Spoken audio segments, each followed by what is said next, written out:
Ratusan aparatur sipil negara atau ASN Pemkab Klungkung melakukan perburuan sampah plastik di Desa Tusan, Kecamatan Banjarangkan. Kegiatan tersebut merupakan bagian dari program Gerakan Semesta Berencana Bali Resik Sampah Plastik yang dicanangkan Gubernur Bali, Wayan Koster, untuk memerangi sampah plastik di Bali.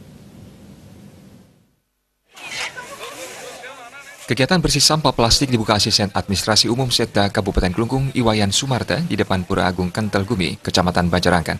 Tidak hanya pegawai di lingkup Pemkab Klungkung, ratusan pelajar dari beberapa SMA di Klungkung, aparat TNI Polri, dan warga setempat juga ikut ambil bagian dalam kegiatan tersebut. Mereka selanjutnya menyebar ke 4 lokasi mulai dari perempatan Pasar Tusan ke utara, timur, barat, dan selatan. Dengan berbekal alat-alat kebersihan, para peserta aksi bersih-bersih tersebut memunguti setiap sampah plastik di jalan maupun selokan di sepanjang jalan desa. Kepala Dinas Lingkungan Hidup dan Pertanahan Kabupaten Klungkung, Ana Agung Ngurah Kirana, mengatakan kegiatan saat ini merupakan kegiatan kelima di Kabupaten Klungkung. Pusatnya dilaksanakan di Pasar Desa Tusan. Kegiatan serupa juga digelar serentak di seluruh desa di Kabupaten Klungkung.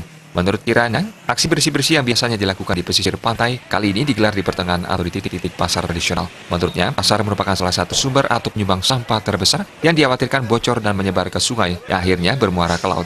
Untuk itu, Kirana menyatakan Pemkab Klungkung bersama seluruh komponen berkomitmen untuk menyelamatkan lingkungan dan menjaga Bali dari sampah plastik.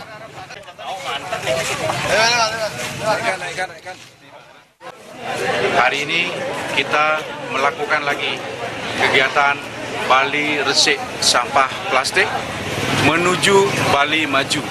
Nah, untuk kali ini, untuk saat ini, yaitu yang kelima sudah kita lakukan.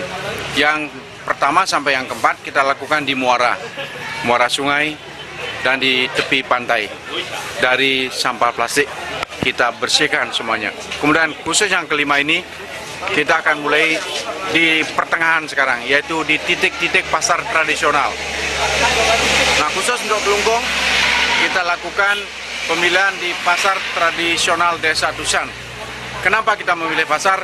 Karena pasar adalah sumber sampah, salah satu sumber sampah yang besar sumbangannya terhadap laut, terhadap bocor ke sungai, dan lain sebagainya. Kita komitmen seluruh komponen untuk menjaga Bali dari sampah plastik. Karena sesuai dengan survei yang pernah dilakukan dalam seminggu terakhir ini, yaitu 11% sampah plastik telah bocor ke laut. Ini yang kita khawatirkan, sehingga kita benar-benar menjaga alam Bali ini agar lestari dan layak dikunjungi oleh wisatawan baik domestik maupun mancanegara. Sementara sampah-sampah plastik yang terkumpul saat ini selanjutnya akan diangkut dan dipilah oleh petugas. Sampai mempunyai nilai ekonomis dan bisa didaur ulang akan dijual. Sisanya akan diolah sebagai campuran pelet melalui pengolahan sampah dengan metode tempat olah sampah setempat atau TOS. Humas